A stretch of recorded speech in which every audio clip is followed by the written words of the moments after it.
네, 오늘 성경 말씀은 빌레몬서 1장 6절 말씀입니다. 모두 함께 일어나셔서 함께 공동하시겠습니다. 시작. 이로써 내 믿음의 교제가 우리 가운데 있는 선을 알게 하고 그리스도께 이르도록 역사하느니라. 예, 할렐루야. 복된 주일입니다. 오늘 예배관에 나오신 여러분들 사랑하고 축복합니다. 저희 이런 거 잘 안 해봤는데 저희 예배하는 게 옆에 계신 분들, 앞에 계신 분들 주님의 이름으로 환영하고 사랑하고 축복합니다. 한번 해볼까요? 손 내밀고. 네, 주님의 이름으로 사랑하고 축복합니다. 사랑하고 축복합니다. 네, 와 너무 좋습니다. 감사합니다. 지금 아까 저희 함께 기도했지만 장마 기간이라서 참 피해가 많아요. 가스 아픈 뉴스들이 계속 올라와서 저도 마음이 너무 아프고 안타깝습니다. 지금 여기저기 좀 너무너무 아픈 소식들이 올라오고 있어요. 좀 주님의 그 보호를 진짜 간구하면서 기도합니다. 여러분들 함께 기도하시고 속히 이 모든 것들이 다 잠잠해지기를 기도합니다. 네. 저희 좀 분위기를 바꿔서 짧은 성경 상식 한번 해볼까요? 모두 여기 훌륭하신 분들이라 제가 지금 문제를 내는 것들은 아마 거의 다 맞추실 것이라고 저는 생각합니다. 네. 아마 여기 저보다 더 훌륭하신 분들이 많기 때문에 성경이 총 몇 권으로 되어 있을까요? 네, 66권으로 되어 있습니다. 네. 모르시는 분들 이렇게 적어주십시오. 제가 성경 지식 상식을 지금 막 꺼내서 말씀드리겠습니다. 구약 몇 권이죠? 39. 신약? 27. 예. 자, 요거 외우기 쉽게 제가 몇 번 알려드렸죠? 39, 27 이렇게 외우시면 됩니다. 네. 성경에서 가장 그렇다면 이 66권 가운데 가장 긴 성경 뭘까요? 구약의 시편이에요. 그러니까 시편, 이스라 이런 것처럼 구약의 시편이고요. 신약에서는 사도행전이 가장 깁니다. 성경 전체에서는 전체 이 장으로 가장 긴 게 시편 150편이에요. 가장 긴 시편 그 장이에요. 그 성경입니다. 그렇다면 가장 짧은 건 뭘까요? 가장 짧은 성경. 빌레몬서. 네, 빌레몬서일까요? 확신하십니까? 제가 하나를 발견했습니다. 한국 사람들의 특징이 7인의 특징. 아닙니다. 오바자입니다. 오바자가 가장 짧습니다. 오바자가. 절수로 했을 때 오바자가 가장 짧아요. 여러분들이 빌레몬이라고 대답할 것 같아서 제가 재미로 한번 갖고 와봤습니다. 성경에서 단 한 장으로 낸 성경책은 오바자, 빌레몬서, 요한 2서, 요한 3서, 유다서 총 5편이 있어요. 그 중에서 오늘 이 빌레몬서 비록 한 장으로 되어 있지만 기록된 서신서이지만 그 어느 성경보다 깊고 심오한 내용들이 들어있습니다. 빌레몬서는 감옥에 갇혀있는 사도 바울이 빌레몬이라는 사람에게 편지를 쓴 내용이에요. 빌레몬이라는 사람은 원래 골로새에 거주한 부유한 자였습니다. 제가 지도를 갖고 와봤어요. 우리 저번에 튀르키예 얘기가 나눴죠. 터키에 위치한 지금 골로새라는 도시는 지금 터키에 위치한 굉장히 작은 소도시예요. 주변에 큰 도시였던 에베소에서 바울이 선교할 때 빌레몬은 아마 그때 에베소로 와서 복음을 듣고 회심했던 것으로 보여져요. 사도행전에 기록된 이때 빌레몬 역시 복음을 들었을 것으로 봅니다. 사도행전 19장 10절 함께 읽겠습니다. 2해 동안 이같이 하니 아시아에 사는 자는 유대인이나 헬라인이나 다 주의 말씀을 듣더라. 그러니까 에베소에서 2해 동안 이같이 바울이 두란노 서원에 가서 강론하고 복음을 전하니 주변에 있는 아시아, 아까 말했던 그 지도 보이시죠? 소아시아 그쪽에 있는 자는 유대인이나 헬라인이나 와서 들었다, 주의 말씀을 들었다라는 이야기가 사도행전에 기록되어 있어요. 이렇게 회심한 빌레몬은 바울의 일을 많이 돕게 돼요. 그러면서 디모데의 친구가 되었고 바울이 에베소에서 떠난 후에도 에베소 교회를 섬겼다고 합니다. 그리고 골로새로 돌아가 골로새 교회가 세워집니다. 빌레몬은 골로새 도시의 꽤 부유한 부자였고요. 자기 집의 사람들을 이렇게 불러 모아서 예배를 드렸습니다. 기독교 초기에는 이런 형식의 가정교회가 일상적인 교회 공동체 모임 형태였습니다. 당시 기독교는 지금처럼 이렇게 교회당을 짓지 않는 형식이었어요. 한 가정에 모일 수 있는 인원들이 모여서 예배를 드리는 모습이었습니다. 복음을 듣고 회심한 사람들 가운데 자신의 집을 개방해서 사람들과 함께 모여 예배를 드렸어요. 아마 일반적인 그냥 사람들은 집이 굉장히 협소하고 작았기 때문에 이렇게 집을 개방해서 여러 명이 들어가서 예배를 함께 모일 수 있고 예배를 드릴 수 있다는 공간을 가진 사람들은 부유한 자들이었을 겁니다. 책 1세기 교회 예배 이야기라는 책이 있어요. 이 책을 읽어보면 1세기 초대 교회의 예배의 모습들을 굉장히 자세히 소설처럼 그리고 있는데요. 이렇게 여러 명이 모일 수 있는 공간을 제공할 수 있는 부유한 기독교인의 집에 모여서 남녀노소, 상전이나 노예나 함께 식사의 자리에 앉아서 만찬을 나누고요. 서로의 삶에 대해서 이야기를 하고 예수 그리스도의 복음을 나누고요. 어려운 일들에 대해서 서로 기도하고 그들의 필요를 서로 채워주는 그런 예배를 드렸다고 기록해요. 새로운 신흥종교 공동체 기독교는 이런 예배의 모습이었고요. 사람들이 보기에 새로운 신흥종교로 작은 공동체들의 이 종교 예배의 모습은 가히 상상할 수 없었던 당시의 예배 형식이라고 할 수 있어요. 당시 사회으로는 이거는 가장 파격적이면서도 굉장히 이상한 모습이었어요. 사도 바울에게 복음을 전해 듣게 되어 회심한 빌레몬은 자신의 부유함과 가진 것들을 기꺼이 사람들에게 나눠주고 그들의 필요를 채우며 살피는 굉장히 귀한 사람이었습니다. 빌레몬이야말로 가장 모범적으로 교회를 이끌며 섬겼던 리더로 보입니다. 네. 빌레몬서 1장 제가 읽겠습니다. 그리스도 예수를 전파하다가 갇힌 바울과 디모데는 사랑하는 동역자 빌레몬과 자매 아비아와 또 함께 그리스도의 군인이 된 아키포와 그들의 집에서 모이는 교회에 하나님 우리 아버지와 주 예수 그리스도의 은혜와 평강이 함께하기를 기도합니다. 나는 기도할 때마다 그들을 생각하며 언제나 내 하나님께 감사하고 있습니다. 그것은 그대가 주 예수님을 믿고 굳게 모든 성도님들을 사랑한다는 말을 듣고 있기 때문입니다. 이런 말을 바울이 해요. 빌레몬은 부유한 헬라인 지주이면서도 주님과 주변의 형제들을 사랑하였고 경건한 삶을 살며 예수 그리스도를 나타내는 훌륭한 교회 리더였어요. 바울은 빌레몬의 선한 성품과 골로새 교회의 그 누구보다도 잘 섬기며 이끄는 것들에 대해서 알기 때문에 빌레몬에 대해서 굉장히 많은 칭찬을 하면서 자신의 동역자라고 부릅니다. 고대 대부분의 부유한 지주들과 마찬가지로 빌레몬은 노예들을 소유하고 있었어요. 오늘 빌레몬서를 쓰게 된 동기는 바로 빌레몬이 소유했던 노예 오네시모 때문이었습니다. 빌레몬서의 내용에 따르면 어떤 이유인지 알 수 없지만 빌레몬의 종이었던 오네시모는 주인의 허락 없이 떠나온 노예로 묘사합니다. 골로새라는 작은 도시에 떠나서 로마로까지 흘러가게 됩니다. 그 여정은 성경에 기록하지 않아서 어떤 일이 있었는지 저희들은 알지 못해요.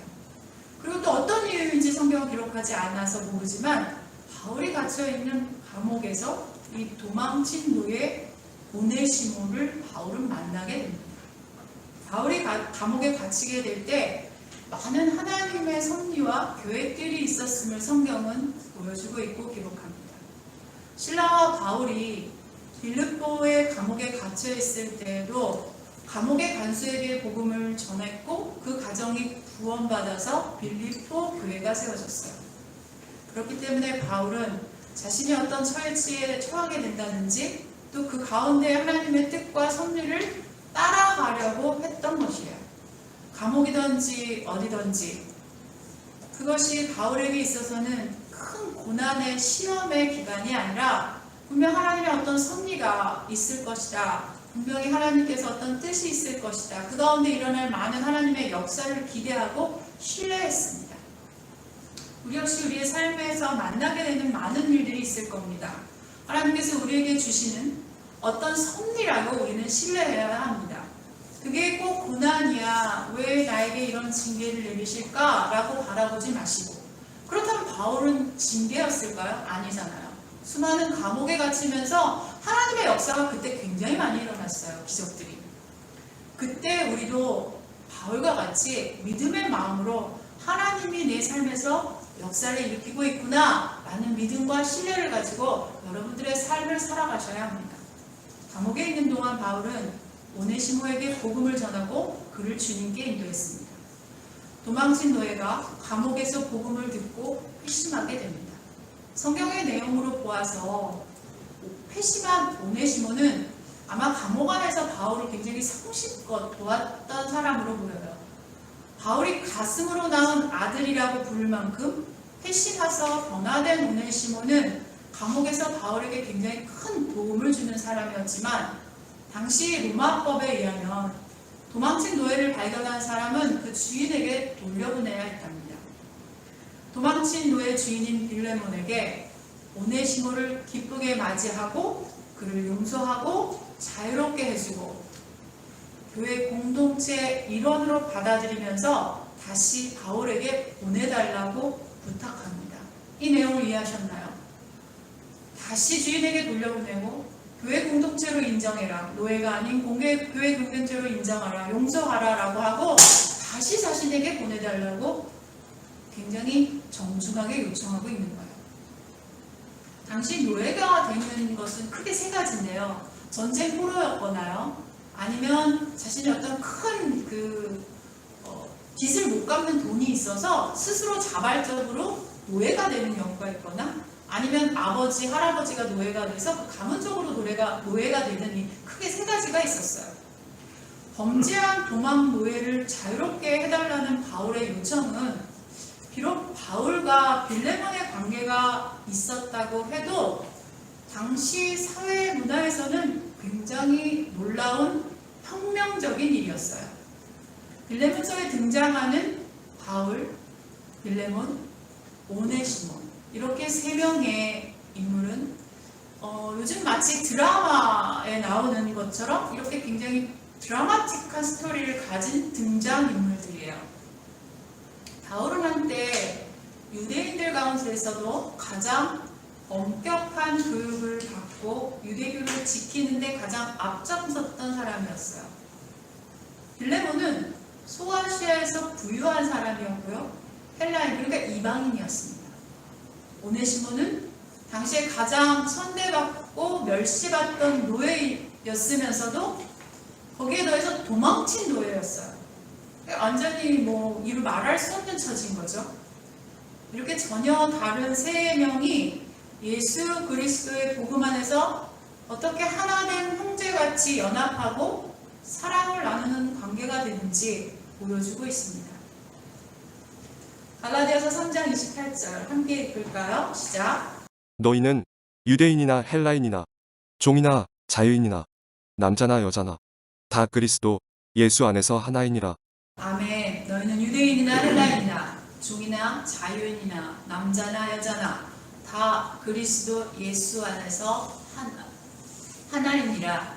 아멘입니다. 비록 도망친 노예였지만 그 주인 빌레몬에게 그를 용서하고 예수 그리스도 안에서 교회 안의 형제로 받아들이라고 권합니다.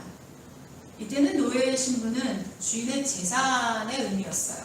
사람과 같은 존재로 취급하지 않았습니다. 노예를 잃는다는 것은 금전적 손실의 의미를 가지는 뜻이었어요. 바울이 너희가 손해가 있다면 내가 그것을 갚겠다고 말하는 것이 바로 이런 의미입니다. 함께 읽을까요? 시작. 이러므로 내가 그리스도 안에서 아주 담대하게 내게 마땅한 일로 명할 수도 있으나 도리어 사랑으로서 간구하노라. 나이가 많은 나 바울은 지금 또 예수 그리스도를 위하여 갇힌 자 되어 갇힌 중에서 낳은 아들 오네시모를 위하여 내게 간구하노라. 아멘. 빌레몬서 1장 19절에 18절 19절에 보면 그가 만일 내게 불의를 하였거나 내게 빚진 것이 있다면 그것을 내 앞으로 계산하라 라는 말을 사도 바울이 말해요. 나 바울이 친필로 쓰노니 내가 갚으려니와 네가 그 이외에 내 자신이 내게 빚진 것은 내가 말하지 아니하노라 이런 말도 합니다. 빌레몬 역시 복음의 빚진 자라는 말을 해요. 바울은 오네시모로 인해서 네가 금전적인 어떤 손해를 입혔다면 내가 그것을 갚겠어. 그러나 너도 복음의 빚진 자야. 이런 말이에요. 그런데 굉장히 정중하게 하고 있죠. 헬라인이나 유대인이나 부유한 자나 노예나 남자나 여자나 모두 복음을 듣고 그리스도인이 될 수 있습니다. 우리는 누구라도 예수 그리스도를 믿음으로 그리스도인이 될 수 있어요. 복음은 우리의 죽을 죄를 예수님께서 대신 갚아주셨다는 것을 믿는 것이에요. 그래서 우리 모두 값없이 주신 그 복음의 빚진 자들입니다. 빌레몬서 1장에서 8에서 10절까지 보면 명령할 수 있으나 사랑으로 강구한다고 바울은 다시 말하고 있어요. 내가 네 도망친 노예 오네시모를 가슴으로 낳은 아들이야 라고 말합니다. 성경에는 사도 바울뿐 아니라 신약의 그 어떤 저자들도 결코 노예 제도의 폐지를 주장하거나 요구하지 않고 있습니다. 신기하죠? 오늘 사도 바울이 빌레몬에게 정중하지만 담대하게 요청하는 것은 사랑에 호소하고 있습니다. 예수님은 이 땅에 오셔서 불의한 모든 것들을 그 즉시 고치고 갈아엎어야 한다고 주장하며 혁명을 일으키지 않으셨어요. 무찔러야 한다고 그런 혁명을 일으키지 않으셨습니다. 힘이 없어서 능력이 없어서 예수님이 그러신 것은 아니에요. 만약 예수님이 그렇게 하기를 원하셨다면 성경의 내용은 굉장히 많이 정말 바뀌었을 겁니다.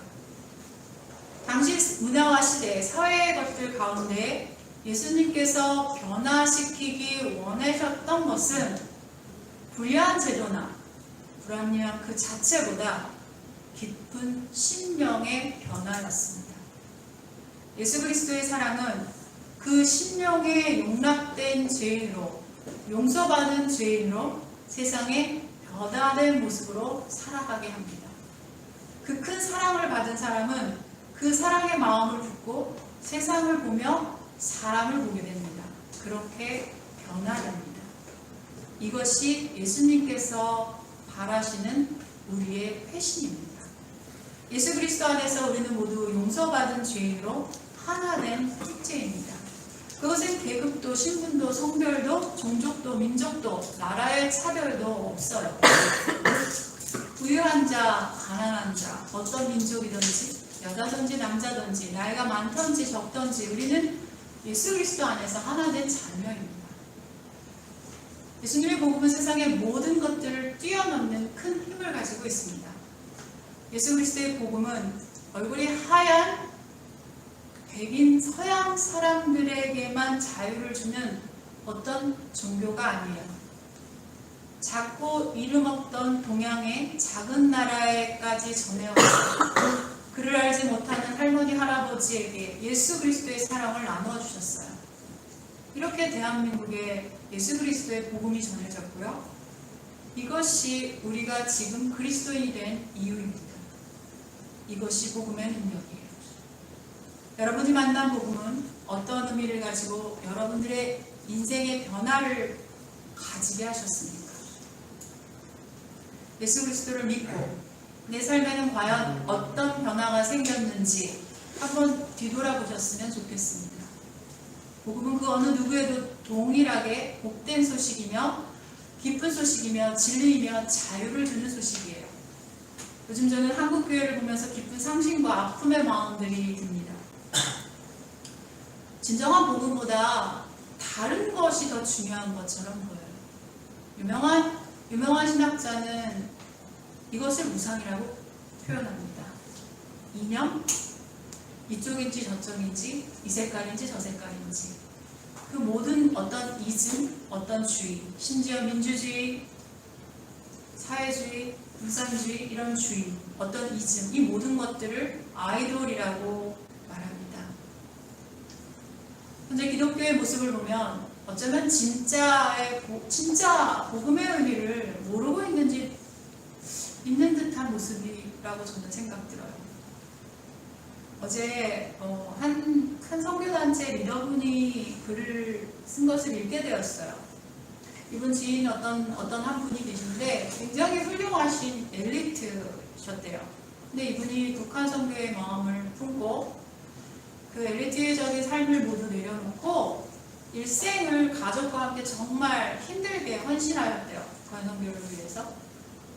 또 이제 그 자녀들도 자력했죠. 이루 말할 수 없는 내용들이 있습니다.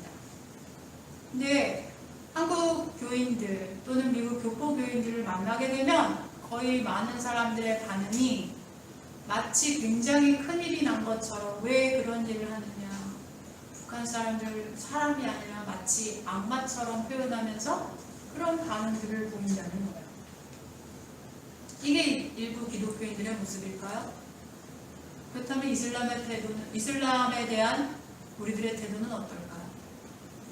아니면 길거리 노숙자 또는 이주민 노동자는 어떻게 보고 있을까요? 인종, 민족, 나라, 성별, 계급, 부유한, 가난한 그런 것들에 따라 적용되는 복음이 정말 예수 그리스도의 복음일까요? 예수님은 강도, 창녀, 세리 이렇게 가장 선대받던 죄인들에게 친히 찾아가셔서 다가가셔서 그들과 함께 식탁에서 식사를 하시고 사랑을 나눠주시며 그들의 죄를 사해 주셨습니다. 특히 사마리아는 이스라엘에게 있어서 역사적으로 굉장히 가증한 이방인들이었어요. 이방인들과 혼혈된 민족으로 더 가증하게 여겼습니다. 그래서 이 사마리아 지역에 있는 사람들은 상종 못할 사람들로 이스라엘 그 역사에 남아 있습니다.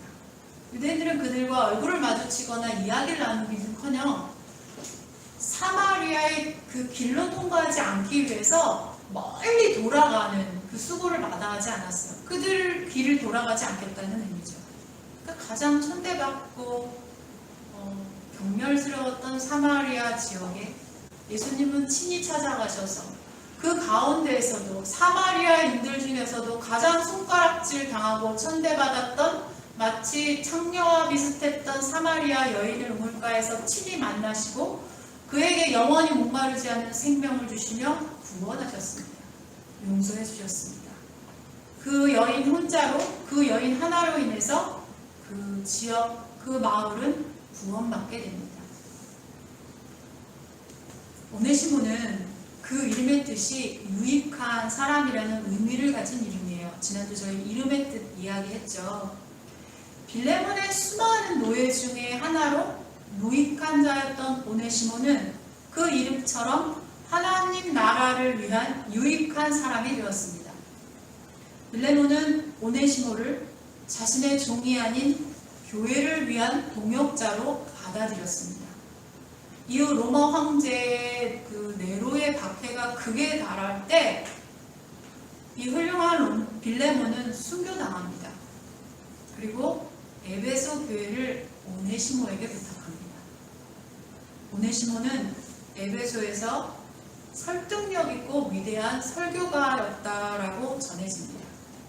사도 바울의 수많은 서신서 중에서 좀 굉장히 독특한 이 빌레몬서가 성경에 들어오게 된 이유는 에베소 교회에 이렇게 훌륭한 오네시모 주교, 그때 당시 주교라고 불렀을 수도 있겠죠. 오네시모 주교도 과거에는 버림받았던 종의 신분의 노예였다.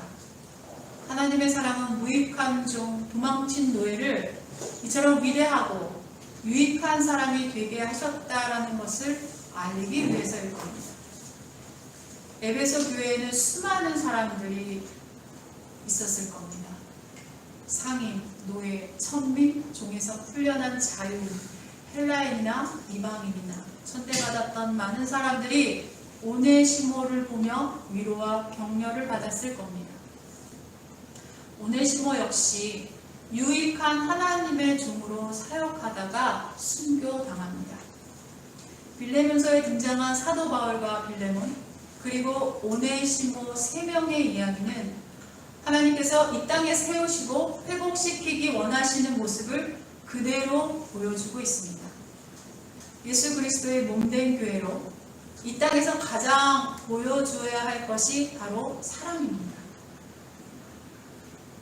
가장 파격적이고 놀라운 사랑을 십자가 죽음으로 보여주셨던 것처럼 세상에 말하는 사랑이 아닙니다.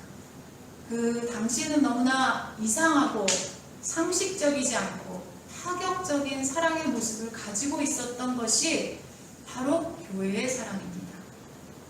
빌레몬서는 노예제도와 같은 당시에 있던 사회 문제적 그 제도에 대해서 직접적으로 답하지 않아요. 바울은 이 제도에 대해서 반대하며 타파해야 한다는 말을 하지도 않습니다. 오히려 빌레몬 그에게 그 주인으로서 당연히 권리가 있다고 말하죠. 그 문화를 그대로, 사회 문화를 그대로 바울은 인정합니다. 그러나 바울은 주인과 노예의 관계, 그 성격에 대해서 변화시킵니다. 오네시모는 더 이상 노예로서 돌아가는 것이 아니라 사랑받는 형제로 돌아가고 있습니다. 비록 당시의 사회 질서가 기독교에 의해서 변화될 수 없을지라도 교회 안에서 세상의 제도 안에서 사람들과 사람들의 관계의 변화가 일어납니다. 같은 복음 안에서 서로 형제라는 의미로 변화되었어요.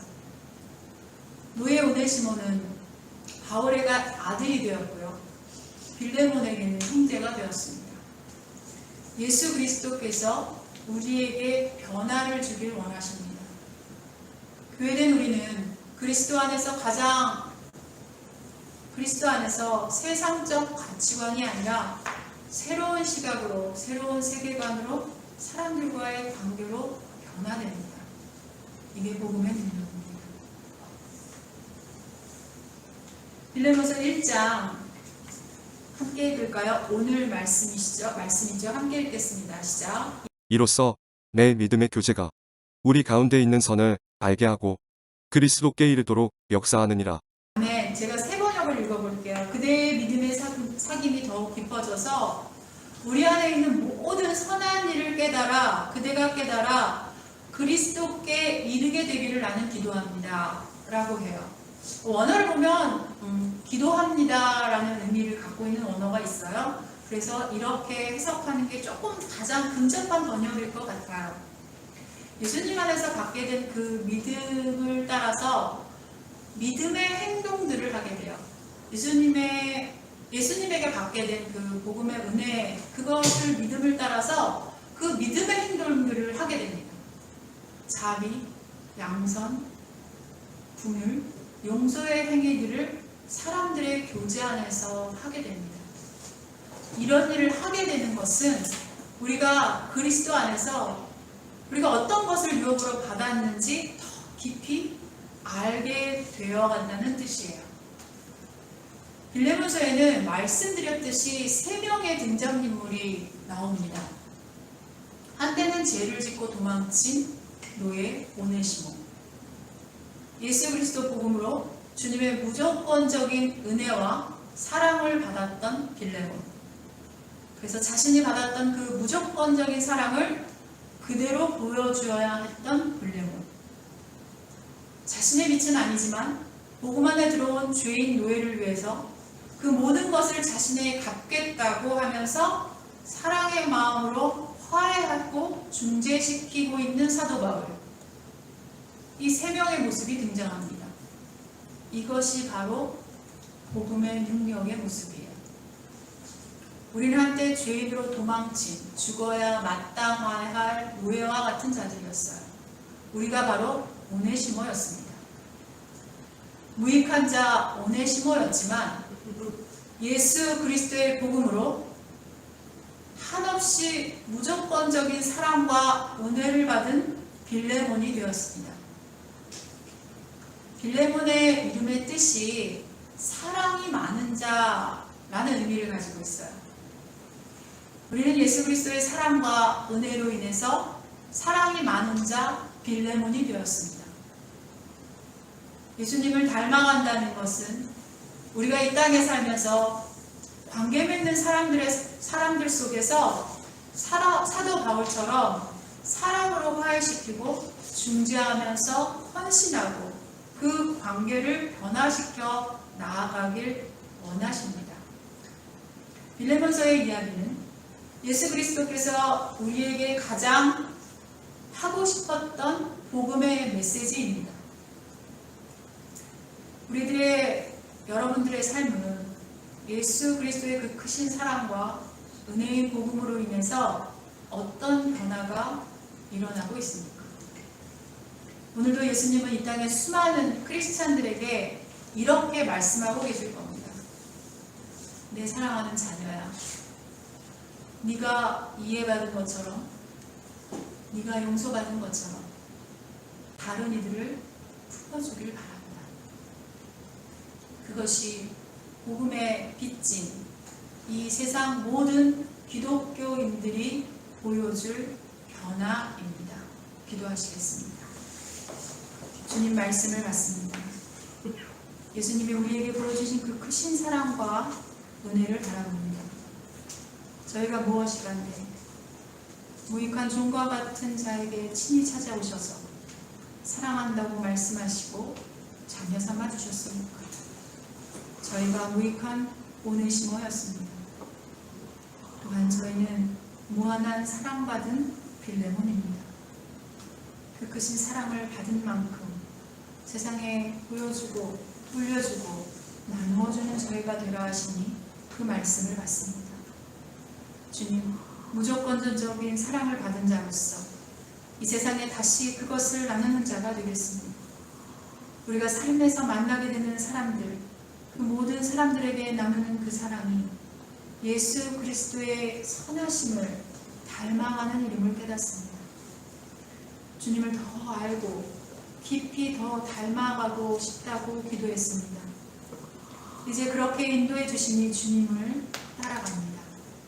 주님, 한 걸음씩 이 땅에 살아가는 동안 더 깊이 주님의 선하심을 따라가길 간절히 기도합니다.